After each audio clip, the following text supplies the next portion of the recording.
सामाजिक समतेचा संदेश देणारे तथागत भगवान गौतम बुद्ध, भारतीय घटनेचे शिल्पकार डॉक्टर बाबासाहेब आंबेडकर, क्रांतीसूर्य महात्मा ज्योतिबा फुले यांना सर्वप्रथम मी अभिवादन करतो. डॉक्टर बाबासाहेब आंबेडकर बहुउद्देशीय उत्कृष्ट प्रतिष्ठान अकोल्यामध्ये साकार होत आहे. हे प्रतिष्ठान दुसरं तिसरं काही नसून डॉक्टर बाबासाहेब आंबेडकरांना अभिप्रेत असलेली एक सामाजिक चळवळ आहे. बाबासाहेबांनी आपल्या हयातीमध्ये त्या काळामध्ये समाजावर होणारे अन्याय अत्याचार आणि ते अत्याचार निवारणार्थ त्याकरता लागणारा पैसा हा कसा उभा करायचा या निमित्तानं बाबासाहेबांनी त्या काळामध्ये एक इमारत फंड जमा करायचं बांधण्याचं ठरवलं. इमारत फंडाच्या मार्फत एक समाजाची, ज्यामध्ये फक्त समाजाचा पैसा असेल अशी वास्तू निर्माण करून सामाजिक कार्याकरता त्या वास्तूचा उपयोग करणे,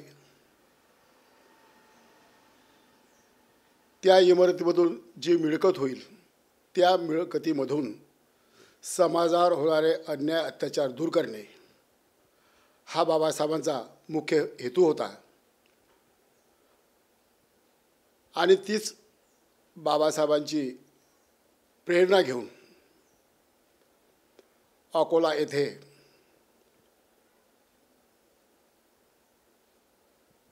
प्राध्यापक मुकुंद भारसागळे सर, आयुष्यमान इंगळे सर, आयुष्यमान रमेश साळे आणि बरीच मंडळी यांनी विचार केला की बाबासाहेबांना अभिप्रेत असलेली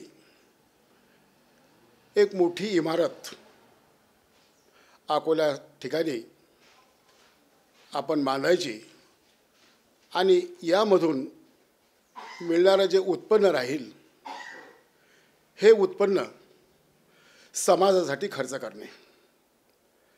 कारण आता आपण पाहतो आहे, कारण आपला समाजाइतका चळवळ करणारा समाज कोणताच नाही. बाबासाहेबांनंतर आपण अनेक चळवळी उभ्या केल्या. दरवर्षी आपण 14 एप्रिल बुद्ध जयंती, महापरिनिर्वाण दिन आपण साजरा करतो.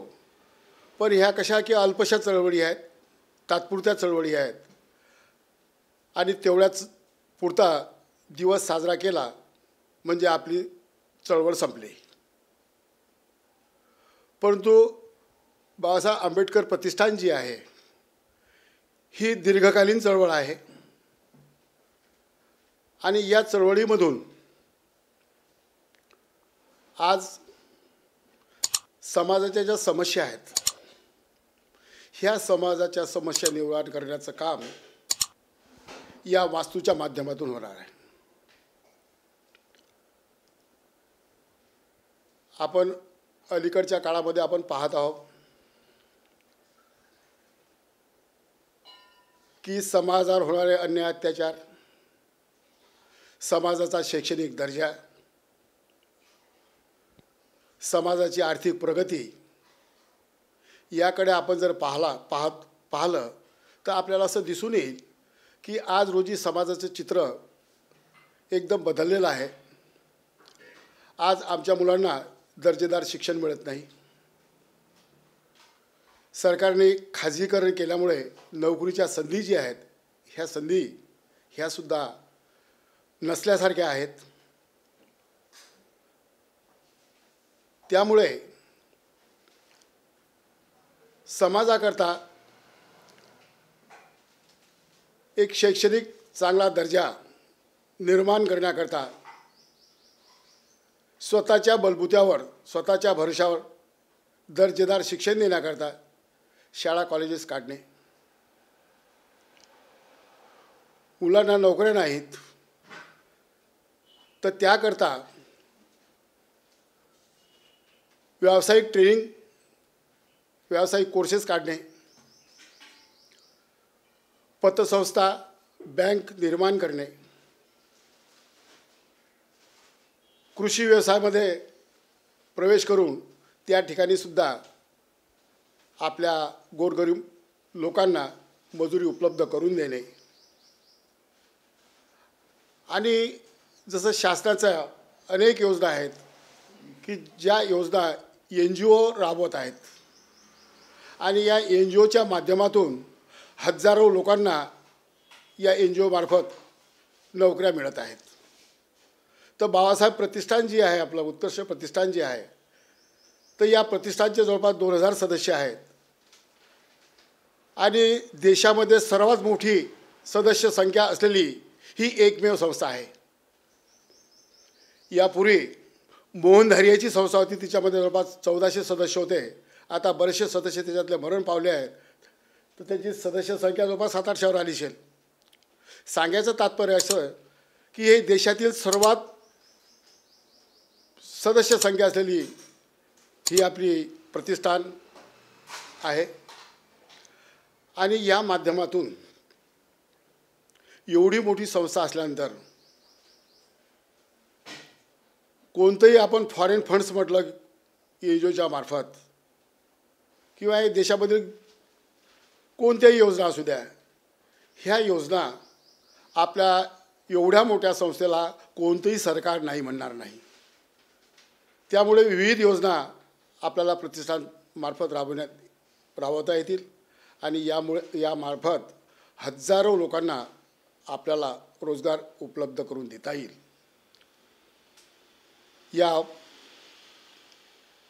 हा जो प्रतिष्ठानचा जो प्रकल्प उभा होत आहे,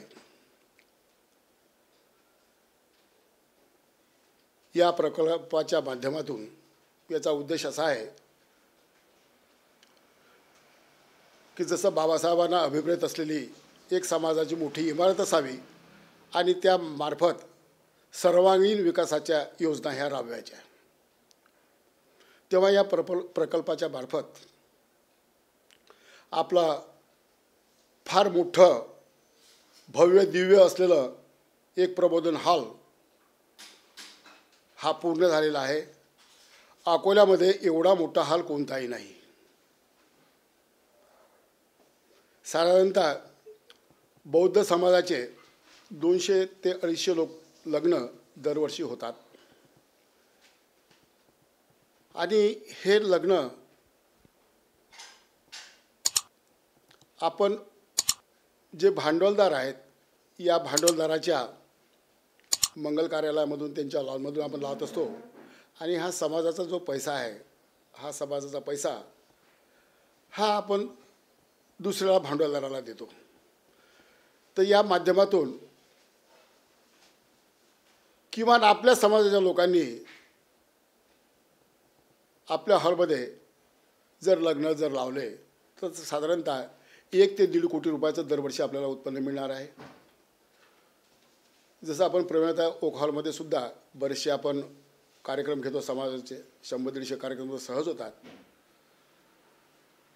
आणि एका कार्यक्रमाला कमीत कमी आपण 20,000 रुपये देतो. तर आपल्या प्रबोधन भवनामध्ये, आपल्या या वास्तूमध्ये प्रेमलता ओक हॉलपेक्षाही मोठा हॉल आपला तयार होऊन त्या ठिकाणी आपल्या समाजाचे हे जे कार्यक्रम आहेत, हे कार्यक्रम त्या ठिकाणी घेतल्यानंतर त्यापासून सुद्धा मिळणारे जे आहेत 50 ते 60 लाख रुपये हे आपल्या समाजावर राहतील. तर त्यामुळे काय होईल की आपण कोणतंही काम असलं, कोणतंही साधी 14 एप्रिल असली, बुद्ध जयंती असली की आपण लोकांना नेहमी करता आपण वर्गणी मागतो आणि लोकही बिचारे देतात. काही कंटाळा येते त्यांना आणि हे साजरी करत असताना जो मनापासून तो राबवते त्यालाही लोक गालबोट लावतात. पण ती चळवळ आहे, पण ती कशी अल्पायुषी चळवळ आहे ती. तर या माध्यमातून आपल्याला आपलं एकदा इबारत पूर्णतः झाल्यानंतर आपल्याला लोकांकडे कोणाला वर्गणी मागण्याचं काम राहणार नाही. उलट आपण आपल्याच पैशाच्या मार्फत आपण ह्या विविध उपक्रम आपण राबवणार आहोत.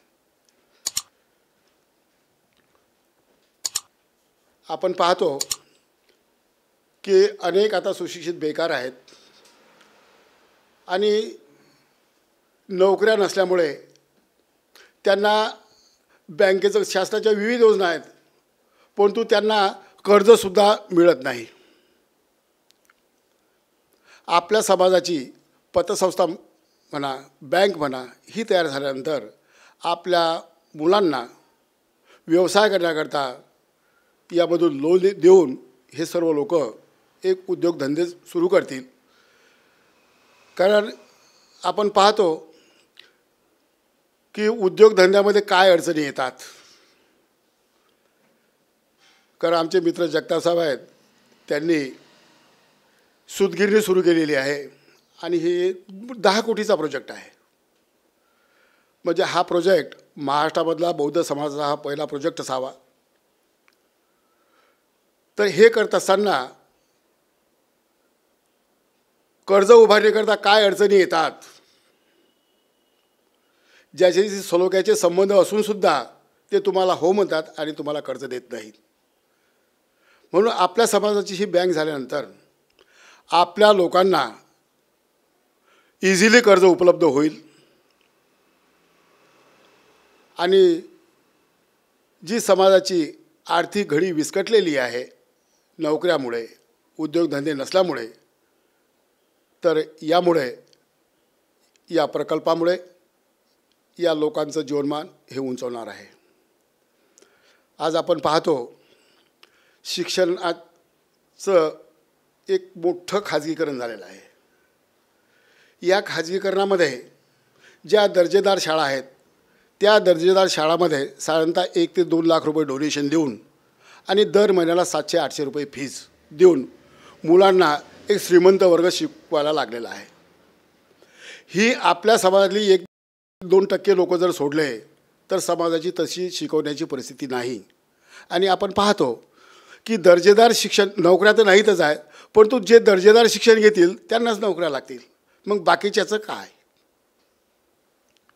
म्हणून समाजाचं एक दर्जेदार शिक्षण, जसं अकोल्यामध्ये होली क्रॉस कॉन्व्हेंट आहे, कार्मेल स्कूल्स आहेत, एमराईट आहेत, चांगल्या चांगल्या स्कूल्स आहेत भांडवलदारांच्या. आणि याच्यामध्ये शिक्षण घेणारे वर्ग कोण आहेत? श्रीमंताचेच मुलं. तर हे आपल्या समाजाच्या यांच्या तुळीच्या दर्जेदार शाळा झाल्यानंतर प्रत्येक तालुक्याला किमान एक अशी शाळा सुरू जर झाली तर आपल्या सर्व गोरगरीब मुलांना दर्जेदार शिक्षण या माध्यमातून मिळणार आहे. फक्त शिक्षकांचे पगारापुरता फीज, जे त्याच्यामध्ये बिलो BPL आहेत अशा लोकांना तर मोफतच शिक्षण राहील, पण ज्याची थोडीफार ऐपत आहे किमान शिक्षकांचे पगार मेंटेनन्स जरी निघाला तर कमी पैशामध्ये, कमी फीजमध्ये आपल्या लोकांना दर्जेदार शिक्षण मिळून ही मुलं या बाकीच्या शाळामध्ये जे एज्युकेशन दिले जाते त्या कॉम्पिटिशनमध्ये आपले मुलं उतरतील. आणि यामधून जे होतकरू मुलं आहेत, खरंच हे रँकिंगचे मुलं आहेत आणि या मुलांना बा खरंच हे इंजिनिअरिंग मेडिकलची त्यांना गरज आहे, तर अशा मुलांचा खर्च हा या प्रतिष्ठानद्वारे हा खर्च करण्यात येणार आहे.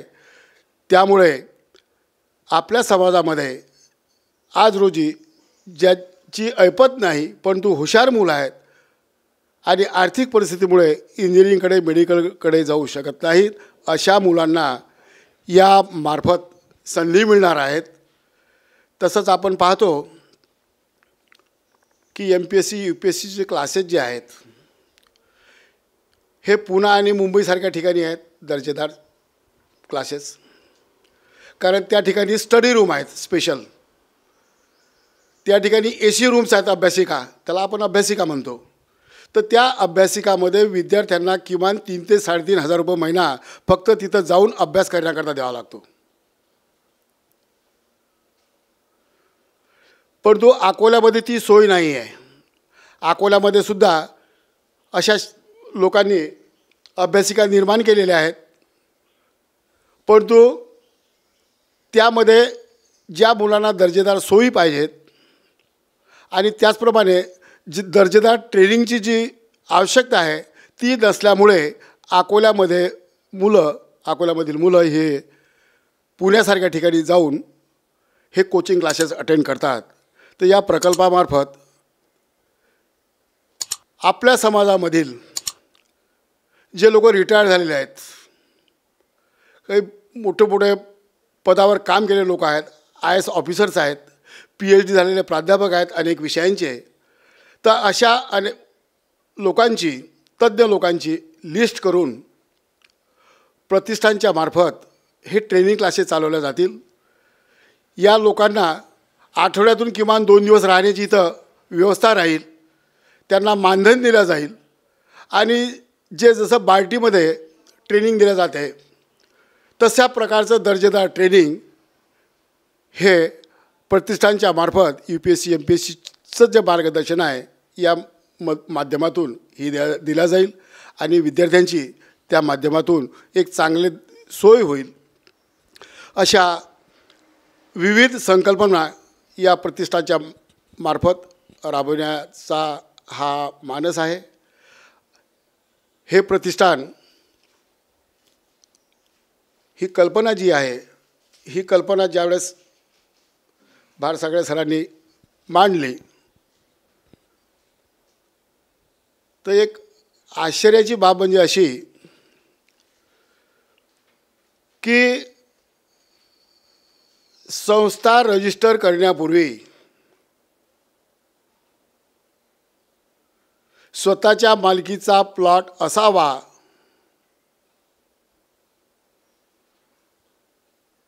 ही कल्पना लोकांसोबत मांडली. आणि आश्चर्याची गोष्ट अशी की संस्था रजिस्टर होण्यापूर्वी, म्हणजे संस्था 7ला रजिस्टर झाली आणि 6ला ही कल्पना मांडली, तर लोकांनी उत्स्फूर्ततेनं हा निधी जमा केला आणि त्यानंतर कुठं ही संस्था रजिस्टर करण्यात आली. सांगायचा उद्देश हाच की भारसागळे सरांनी जी संकल्पना जी मांडलेली आहे, या संकल्पनेला सर्व लोकांनी मनभरून प्रतिसाद दिला. आणि आपण पाहतो अलीकडच्या काळामध्ये वर्गणी मागायला जर गेलं तर लोकांच्या मनामध्ये शंका येते, कोणी लवकर खिशात हात घालत नाही. परंतु भारसागळे सर खरंच काही चांगल्या जी कल्पना जी मांडलेली आहे खरं करून दाखवतील. त्यानुसार सर्व लोकांनी फार मोठ्या तनमन धनाने फार मोठा उत्स्फूर्त प्रतिसाद दिला. त्या सर्व दात्यांचे मी त्यांचे स्वागत करतो. कारण एवढा मोठा प्रकल्प जो आहे, हा प्रकल्प मला तरी वाटते की जो बौद्ध समाजाचा जो प्रकल्प आहे हा महाराष्ट्रामधील हा एकमेव प्रकल्प आहे. आणि मी तर म्हणेल की हा जो प्रकल्प आहे याचे जे उद्देश आहेत हा संपूर्ण महाराष्ट्रभर, संपूर्ण देशभर हा गेला पाहिजे. कारण भगवान गौतम बुद्धांनी सांगितलेलं आहे की अत्तदीप भव, तुम्ही स्वयंप्रकाशित व्हा. आपल्याला माहीत असेल की बाबासाहेबांनी त्यांच्या संपूर्ण हयातीमध्ये चळवळी राबवल्या आणि या चळवळीचं शेवटचं फलित म्हणजे आपल्याला मिळालेली भारतीय राज्यघटना होय. ही भारतीय राज्यघटना आपल्याला लाभली आणि आपल्या जीवनाचा कायापालट झाला. आणि यानंतर बाबासाहेबांनी शेवटी आम्हाला जी धम्माची जी दीक्षा दिली, ही दीक्षा देतेवेळी बाबासाहेबांनी आम्हाला फार मोठे 2 मौलिक मंत्र दिलेले आहेत. की बाबासाहेबांनी सांगितलेलं आहे की आमचा हा नवीन जन्म झालेला आहे आमचा नवीन जन्म झालेला आहे. म्हणजे आम्ही हिंदू धर्म आम्ही त्यागलेला आहे आणि नवीन धर्म आम्ही हा स्वीकृत केलेला आहे. हा धम्म स्वीकृत केल्यामुळे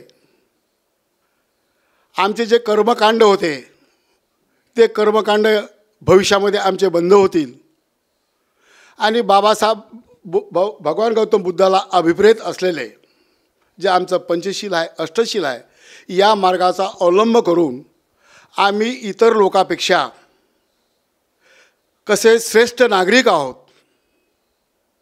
हे आम्ही सिद्ध करून दाखवू. कारण बाबासाहेबांच्या हयातीमध्ये आपण पाहिलेलं आहे की ज्या लोकांना खायला अन्न नव्हतं अशा लोकांनी मेलेल्या ढोराचं मांस खाल्लेलं आहे आणि आपलं आयुष्य जगलेलं आहे. तर हा जो बाबासाहेबाचा जो संदेश आहे हा की आम्ही ज्या हाल अपेष्टा ज्या सहन केलेल्या आहेत ह्या भविष्यामध्ये आम्हाला ह्या सर्व सोडून आम्हाला एक चांगलं दर्जेदार जीवन आम्हाला जगायचं आहे, जेणेकरून आमच्याकडे कोणीही अशी बोट दाखवणार नाही की हा महार जातीचा होता म्हणून. आणि दुसरं आम्हाला बाबासाहेबांनी एक दुसरा मंत्र दिलेला आहे की आपल्या समाजाचा हिस्सा 20वा हिस्सा हा सामाजिक कार्याकरता आपण दिला पाहिजे. कारण बाबासाहेबांनी ज्यावेळेस हा इमारत फंड निर्माण केला होता 39-40 आणि मोठी वास्तू निर्माण केली, तर बाबासाहेबांना माहीत होतं की आणि बाबासाहेबांना तर हेही माहीत होतं कारण बुद्धिस्ट फिलॉसॉफीप्रमाणे जग हे अनित्य आहे. म्हणजे आज आहे ते उद्या राहणार नाही. कारण आज आम्हाला बाबासाहेबांनी घटनेच्या माध्यमातून ज्या सवलती दिलेल्या आहेत, शैक्षणिक सवलती दिलेल्या आहे, नोकरीच्या सवलती दिलेल्या आहे, राजकीय सवलती आपल्याला दिलेल्या आहेत, ह्या सवलती भगवान गौतम बुद्धाच्या सिद्धांताप्रमाणे भविष्यामध्ये राहणार नाहीत. हे त्रिकालाबाधित सत्य आहे. हे बाबासाहेबांनी त्यावेळेस ओळखलं. म्हणून बाबासाहेबांनी आम्हाला कोणता संदेश दिला की आपल्या समाजाने आपल्या उत्पन्नाचा 20वा हिस्सा हा समाजासाठी आपण खर्च केला पाहिजे, जेणेकरून आज जो अकोल्यामध्ये जसा प्रकल्प आपला हा उभा आहे अशासारखा प्रकल्प संपूर्ण देशभर उभारल्या जातील, उद्योगधंदे उभारल्या जातील, शैक्षणिक संस्था उभारल्या जातील. आपल्याला शासनापुढे भीक मागण्याची गरज पडणार नाही. म्हणून बाबासाहेबाला आम्हाला हे अंतिम जे संदेश दिलेले आहेत हे फार महत्त्वपूर्ण संदेश आहेत. आणि आपण पाहतो की आपल्यामध्ये फार मोठी विद्वान मंडळी आहे. बाबासाहेबाचं तत्त्वज्ञान त्यांनी पिऊन टाकलेलं आहे, सतत उपदेश करतात. माझं वैयक्तिक मत असं आहे की आता बाबासाहेब बऱ्याच लोकांना आता समजलेले आहेत, लोक जागृत झालेले आहेत. आता बाबासाहेबांच्या विचाराप्रमाणे कृती करण्याची गरज आहे. वेळ अजूनही गेलेला नाही. म्हणून बाबासाहेबांना अभिप्रेत असलेले हा जे शेवटचे जे 2 आम्हाला महत्त्वपूर्ण मोलाचे जे संदेश दिलेले आहेत, या माध्यमातून लोकांनी त्याचा ध्यास घेऊन जसं अकोला जिल्ह्यामध्ये जे प्रतिष्ठान आपण साकार होत आहे आणि समाजाचे जे शैक्षणिक, आर्थिक, सांस्कृतिक इत्यादी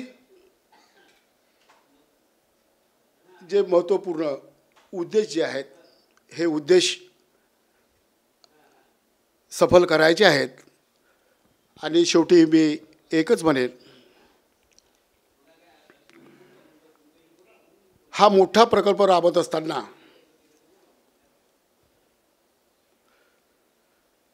समाजाचा विश्वास फार मोठा आहे.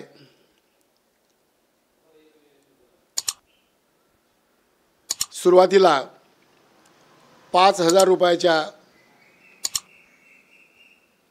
आजीव सभासदाकरता 200-400 रुपये दर महिन्याला द्या आणि आपले 5,000 रुपयाचा हप्ता पूर्ण करा. तर यामध्ये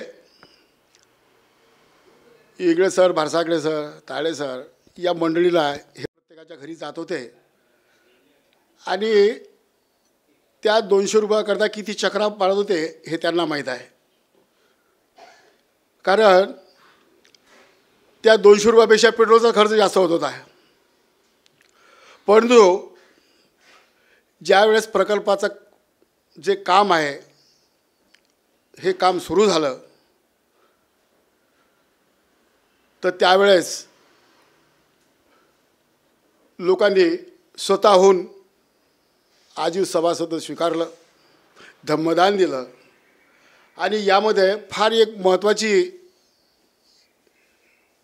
एक म्हणजे सर्वांना लाजवणारी अशी एक बाब म्हणजे प्रतिष्ठानचं जे बांधकाम सुरू आहे ते बांधकाम सुरू असताना एक आपल्या समाजाची बकऱ्या चारणारी म्हातारी ती रोज ती पाहत होती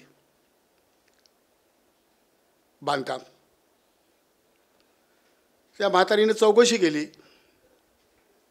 तिला समजलं की 5,000 रुपये दिले की आपण सदस्य होतो. तर त्या बकऱ्या चारणाऱ्या म्हातारीनं वर्षभर 5,000 रुपये जमा केले आणि भारसागळे इंगळे सराजवळ ती घेऊन आली की बा मला सुद्धा सभासद करा. ते यांनी सांगितलं की बाबा तूच तर बकऱ्या होतो म्हणून तू कशाला देतं 5,000 रुपये. नाही म्हणे बाबा हे बाबासाहेबाचं काम आहे, माझाही त्याच्यामध्ये हिस्सा असू द्या. तर ही प्रेरणा एका अशिक्षित बाईने घेतली आणि माझं ज्या सभासदांनी काही पैसे दिलेले आहेत आणि काही दिले नाहीत अशांना माझी विनंती राहील की किमान आपण प्रकल्पाला भेट द्यावी, आपलं सभासदत्व आपलं पूर्ण करावं अशी मी प्रतिष्ठानतर्फे सर्वांना मी विनंती करतो. ह्या प्रतिष्ठानच्या काम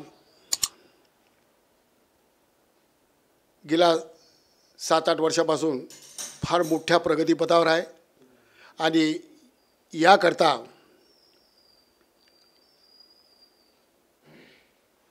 Ingale sir, Bhasagale sir, Ramesh Ingle sir आणखी 7-8 मंडळी जी आहे ही कंटिन्यू तिथं हजेरी देत असते. म्हणजे त्यांनी एकच उद्देश ठेवलेला आहे, फक्त प्रतिष्ठानचे काम पूर्ण करणे. तर या सर्व मंडळींना दीर्घायुष्य लाभो, निरोगी आयुष्य लाभो अशी मी बुद्धचरणी प्रार्थना करतो. कारण आमच्याकडे नेहमी चर्चा होत असतात ताळे सराच्या आणि अशोक इंगळेच्या की पहिले मरते कोण.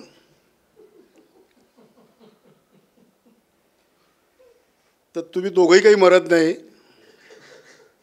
आपण जोपर्यंत ही इमारत आहे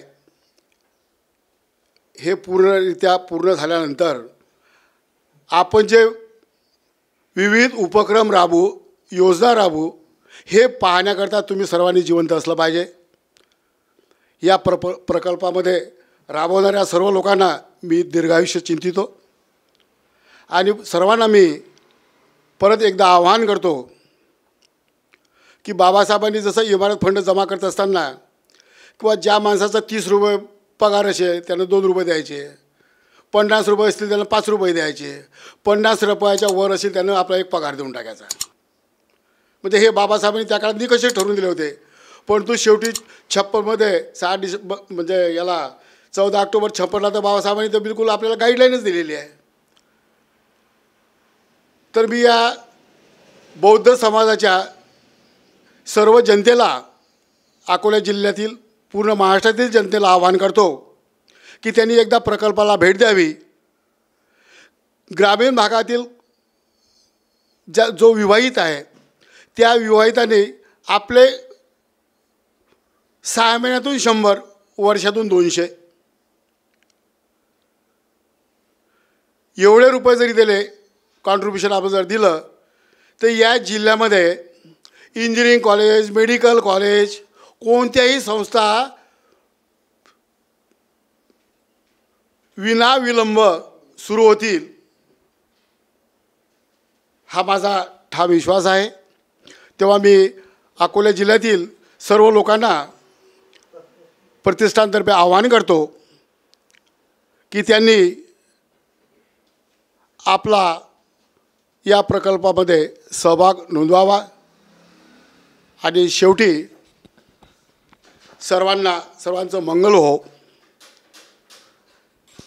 सर्वांना मी शुभेच्छा देतो आणि माझे मनोगत संपवतो। जय भीम, जय बुद्ध, जय भारत।